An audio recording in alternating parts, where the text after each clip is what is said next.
حضرت زبیر رضی اللہ تعالیٰ عنہ نے اللہ کے نبی صلی اللہ علیہ وسلم کے اوپر ایمان لانے کے بعد اللہ کی راہ میں بڑی تکلیفیں سہی ہیں۔ ان کو ان کے چچا باندھ کر مارا کرتے تھے اور تکلیفیں دیا کرتے تھے، لیکن یہ کہتے تھے لا ارجع الی الکفر ابدا، میں کبھی بھی اب دوبارہ کفر کا راستہ نہیں اپنا سکتا۔ محترم ناظرین کرام، اللہ کے پیارے نبی صلی اللہ علیہ وسلم نے جب دیکھا کہ آپ کے صحابہ کو بہت ستایا جا رہا ہے، مکہ کی سرزمین ان کے لیے بہت تنگ ہو رہی ہے، تو آپ نے اپنے صحابہ کو ہجرت کرنے کا حکم دیا اور اپنے صحابہ سے کہا کہ آپ حبشہ چلے جائیں۔ جن صحابہ کرام نے حبشہ جا کر پناہ لی تھی، ان صحابہ کرام میں حضرت زبیر رضی اللہ تعالیٰ عنہ بھی شامل تھے۔ حضرت زبیر رضی اللہ تعالیٰ عنہ نے حبشہ کی طرف جانے والی دونوں ہجرتوں میں حصہ لیا، اور اس کے بعد جب نبی کریم صلی اللہ علیہ وسلم اور آپ کے صحابہ مدینہ گئے تو حضرت زبیر رضی اللہ تعالیٰ عنہ بھی مدینہ میں پہنچے۔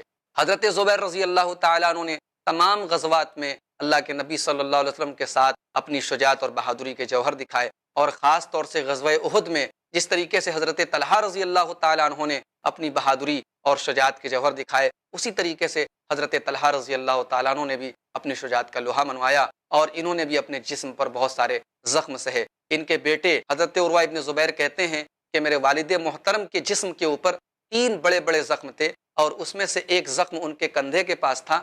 کہتے ہیں کہ میں بچپن میں وہاں پر اتنا بڑا گڈھا ہو گیا تھا، میں اس میں انگلی ڈال دیا کرتا تھا۔ حضرت زبیر رضی اللہ تعالیٰ عنہ غزوہ احد میں خود کہتے ہیں کہ میرے جسم اور میرے سینے پر اتنے زخم آ گئے تھے، جتنی بڑی آنکھ ہوتی ہے اتنے بڑے بڑے کئی گڈھے اور نشانات میرے پورے جسم پر اور میرے سینے پر ہو گئے۔ یہ حضرت زبیر رضی اللہ تعالیٰ عنہ ہیں، اور نبی کریم صلی اللہ علیہ وسلم کی جان بچانے کے لیے اور اسلام کے دفاع کے لیے انہوں نے اپنے جسم کی کوئی پرواہ نہیں۔ محترم ناظرین کرام، حضرت زبیر رضی اللہ تعالیٰ عنہ نے غزوہ خندق کے موقع پر بھی فداکاری اور جانثاری کا ایک عجیب و غریب نمونہ دکھایا۔ اللہ کے نبی صلی اللہ علیہ وسلم نے غزوہ خندق کے موقع پر فرمایا کہ کون ہے جو بنو قریظہ کے حالات کی جاسوسی کر کے آ کر ہم کو ان کے حالات بتائے۔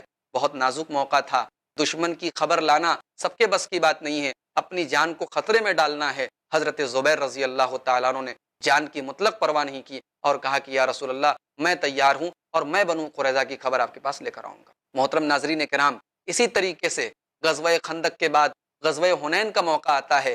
نبی کریم صلی اللہ علیہ وسلم اور صحابہ کرام اس جنگ میں بہت ہی مشکل اور صبر آزما حالات سے دوچار ہیں۔ قرآن کریم بھی اس جنگ کی سختی اور شدت کا نقشہ کھینچتا ہے۔ اس جنگ میں بھی اللہ کے نبی صلی اللہ علیہ وسلم کے جو چند صحابہ کرام پوری پامردی اور ثابت قدمی کے ساتھ آخر دم تک لڑتے رہے، ان میں حضرت زبیر رضی اللہ تعالیٰ عنہ بھی شامل تھے۔ محترم ناظرین کرام، اللہ کے نبی صلی اللہ علیہ وسلم کی زندگی میں جس طریقے سے حضرت زبیر رضی اللہ تعالیٰ عنہ تمام غزوات میں شریک ہوتے رہے، اللہ کے نبی صلی اللہ علیہ وسلم کے انتقال کے بعد سیدنا ابو بکر صدیق رضی اللہ تعالیٰ عنہ کے دور میں، اسی طریقے سے سیدنا حضرت عمر فاروق کے دور میں بھی حضرت زبیر رضی اللہ تعالیٰ عنہ تمام معرکوں میں اور تمام جنگوں میں شریک ہوتے رہے اور داد شجاعت دیتے رہے۔ حضرت زبیر رضی اللہ تعالیٰ عنہ نے جنگ یمامہ کے موقع پر اور جنگ یرموک کے موقع پر اپنی شجاعت اور بہادری کے وہ جوہر دکھائے کہ دنیا نے یاد رکھا اور تاریخ نے اس کو نقل کیا۔